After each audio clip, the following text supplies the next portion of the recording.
Welcome to Bedtime Stories by BeezyBeezHoney.net.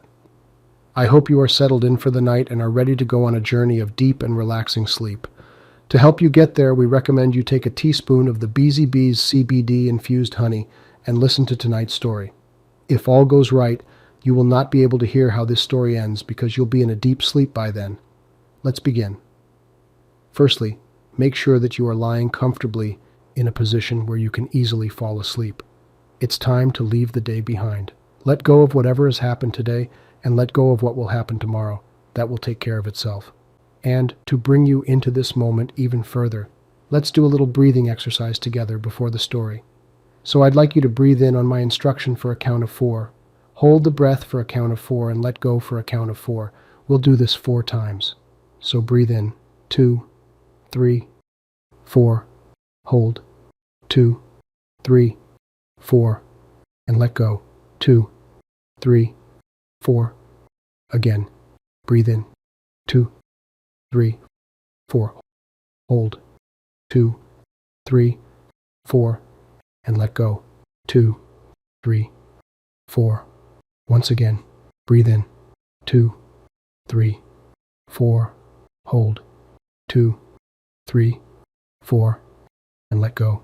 2, 3, 4, and 1. Last time. Breathe in. 2, 3, 4. Hold. 2, 3, 4, and let go. 2, 3, 4. Wonderful. Now it's time for your sleep story. It's morning time in New York. The sun has just risen over the great towers of this great city. Mary has just woken up, and as is usual for Mary, she is feeling less than excited about life. She switches off her alarm, kisses her husband Gabriel on the cheek, gets out of bed and moves towards the bathroom to begin her morning routine. As she's brushing her teeth, she begins her usual internal morning monologue. Oh great, we're nearly out of toothpaste. I suppose it'll be up to me to buy it again. He's not going to get it. How many days have I been working in a row now? Why is the water pressure so low? Did I not ask Gabriel to get that fixed? Oh, the kids are going to be up soon.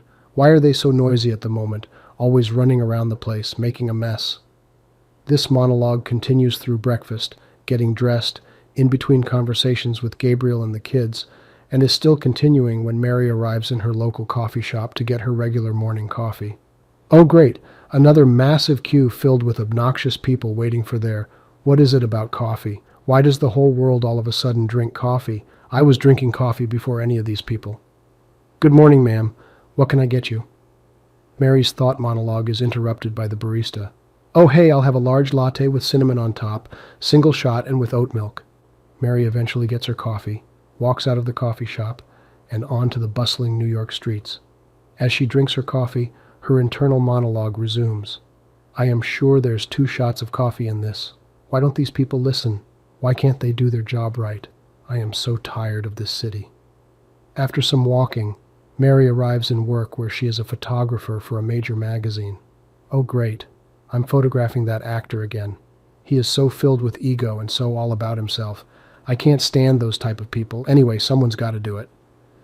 Mary gets through her morning, photographs the famous actor, has lunch in a very expensive restaurant, has meetings all afternoon, and then makes her way back to the Upper West Side to her beautiful apartment and her loving family. The evening goes as it has a lot lately. Gabriel and the kids playing together, Mary working and their cook making them dinner. Once dinner is over and all the evening's activities are wrapped up, Mary and Gabriel get into bed, say goodnight to each other, switch off the light, and both drift off into a deep sleep. Mary has always been a good sleeper, and as she lies here, falling deeper and deeper into a restful night's sleep, visions of her younger self start to dance in front of her. When she was younger, Mary was filled with joy, always looking for the next party, constantly trying to be of service, and was always caring and loving to those around her. And now as she starts to enter a dream, that younger self is walking somewhere. At first she's not quite sure where she is. She's on a beach, that's for certain, judging by the color of the sun and its position. It is early evening, the soft sand beneath her feet, the gentle ebb and flow of the water as it rhythmically comes in and out over her feet, the soft, warm sunlight of wherever she is extremely pleasant. She points her head towards the sun with her eyes closed and takes in a deep breath. She feels the gentle, nourishing oxygen flow through her body. She smells the sea in the air, one of the most beautiful of smells. She feels the salt on her skin, and she feels supported by the earth beneath her. Wherever she is happy to be here. She starts to walk along the beach, looking for clues as to what this place might be. Eventually, she sees a small group of fishermen sitting on the beach. They look like they are preparing to go out fishing for the evening, going through their nets and making sure there are no holes. Mary looks at them from afar, curiously. They are dressed rather strangely, not in clothes that she would be used to seeing, and they look like men who have lived their lives in constant communion with nature. Mary walks closer to try and hear what they're saying, but the men are talking in a language she has never heard before. Like Mary looked at them, they look back at her with equally deep curiosity. She smiles and continues her walk to wherever she's going. As she walks, she realizes that her head is quieter here, that her internal monologue has slowed down. Eventually she arrives at what looks like a small town, but this town is not any type of town she has seen before. The buildings are made of stone, and at first look humble. She walks up towards them and starts to walk through little streets, the ground beneath her a kind of dirt track, dry and dusty. Eventually the town starts to get busier, and people become more prevalent. Wherever Mary is, she realizes that she is not in her own time. The people here look like ancient people. They remind Mary of pictures of people she has seen in museums or in history books or on the internet. And as she strolls through this place, she looks in the eyes of these people who are, by the way, equally as intrigued by her as were the fishermen a little while ago, because Mary is not wearing the same clothes as these people. Mary is wearing what a photographer from New York wears on a weekday, but the people don't ask questions of Mary. They just look at her and she looks back.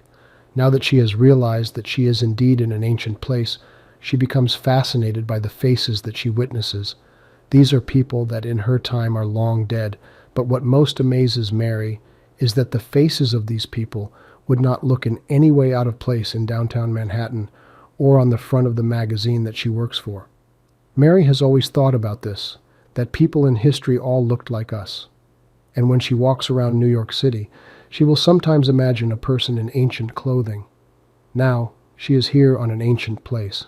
She feels so humbled by this place already, quite emotional in fact, and quite eager to explore with whatever time she is allowed here. She feels zero fear and is brimming with joy and curiosity. She walks and walks, witnessing little markets selling fruit and veg, people trading animals, sheep, pigs, and goats, men riding by on horses, families in their little homes, children running happily through the streets, women carrying their babies, showing them the love of a mother, a love that has transcended millennia in human civilization. And then she turns a corner. She sees a large mound, and on top of the mound, a large building, a classical-looking building, or at least that's what someone would call it in her time. She looks harder and eventually recognizes what she is looking at. This is the building that Mary knew as the Parthenon. Mary is in ancient Greece. Now she grows more eager to learn, more excited, and she wants to try and blend in with the locals. But she realizes she has no money and nothing to trade apart from the clothes on her back. She finds a little store, a little stall to be precise, and a kindly-faced looking woman standing behind it. She approaches the lady, and the two nod and greet each other with a smile. Mary tries to speak in English. Of course, this doesn't work. Then she tries, as anyone who has traveled to a foreign country will be familiar with, a miming exercise. She starts to show the woman that she will give the woman her trousers and blouse and scarf for one of the fine robes that sits on the woman's stall. At first the woman looks confused, not quite sure what this odd-looking woman is doing dancing in front of her stall. But then things slowly become clear, and the lady now becomes excited. She starts to nod her head and agree to the trade. Mary then goes into a little room behind the stall and changes into local clothing. She then happily hands over her New York 21 Saint Century garb, and the market stall holder can't quite believe her eyes. Mary gives the woman a hug and walks off happily in her new clothes. Eventually Mary comes to a beautiful garden, a garden filled with all sorts of wonderful flowers, shrubs, and trees. The sun has now set over Athens, but it's summertime, so it is still very warm. She sees in the far corner of the garden a group of people sitting around a campfire. There is one man talking very passionately. She walks over and starts to listen. Of course, Mary can't understand what the man is saying, but this is Mary's dream, and so what Mary wants, Mary gets. All of a sudden, the man in the corner speaking to the group begins speaking in very audible English. He looks like some form of wise man. He wears a beard. He has a deep tan and steely blue eyes. He speaks with passion, waving his arms around whenever the greatest thoughts enter his brain. But he also wears great humility and simplicity, and this is very clear. I ask you, my friends, he begins to say, how often do you complain about what you have? How often do you sit and look at your husband or your wife and think, I could have done better. They're not good enough for me. Well, I ask you something then. Imagine now, just for 10 seconds, imagine your life without them. Go on, imagine. Imagine the person you spend your life with not being there anymore. Or if that's a pleasant thought, which it could be, then what about your kids? How often do you complain about your kids? How often do you wish they just shut up? Imagine your life then without them. Go on. It's hard, I know, but imagine. I guarantee if you spend 30 seconds a day, or better still a minute, imagining your life without people that you love but complain about in your head, you will feel immense gratitude for those people every single day for the rest of your life. Now, what about comfort? I know a lot of you live in a lot of comfort around here, living in the great city of Athens, but still you complain, don't you? Complain about the little things. You look to the next person, wish you had what they had. Well, again, I ask you, spend a few minutes every day imagining all of the things that you hold dear not being there, the roof over your head, the clothes on your back, and I guarantee the appreciation for the simple things of life will shine through. You'll see fruit in a different way. You'll smell the air in a different way. You'll appreciate the fact that you can breathe in a different way. The constant yearning for what you don't have will leave you, and you will sit in acceptance of the life you have, because every life is beautiful if you only allow it to be. Mary stood and listened to who she had now realized was Zeno of Citium, the great Stoic philosopher. And as she stood and listened, tears rolled down her face, not tears of sadness, tears of release and joy, because Mary, in this moment, in this dream, was having a revelation that she had been living for too long without understanding of the blessings in her life. She thought back to when she was a younger woman, and when she wanted so much to become a photographer. It was her dream. And now, all she did was complain daily about her job. She thought back to the years of trying to have children, and now that she did, she complained in her head daily about them time and time again. She thought back to when she was kind to people on the street, people she didn't know, and now all she did was complain about others in her head all the time, judging them and not putting herself in other people's shoes. It's sunrise in New York City, and Mary wakes up feeling a different energy. She kisses her husband, Gabriel, like she's never kissed him before, gets out of bed, runs into her children, holds them both in her arms, and laughs with joy. Mary's day only got better from there. The coffee guy was very surprised at this cheery lady he wasn't used to seeing. Mary's colleagues muttered among themselves that someone had come and taken over Mary's body because she was so different. That evening, Mary brought her family out to dinner, and then they went home and shared some fun and games together. Mary went to bed that night having had one of the best days in all her existence. She fell into another deep sleep, and now it's time for you to fall into a deep, restful, restorative, rejuvenating sleep. Good night, my friend, and sleep well. Sleep.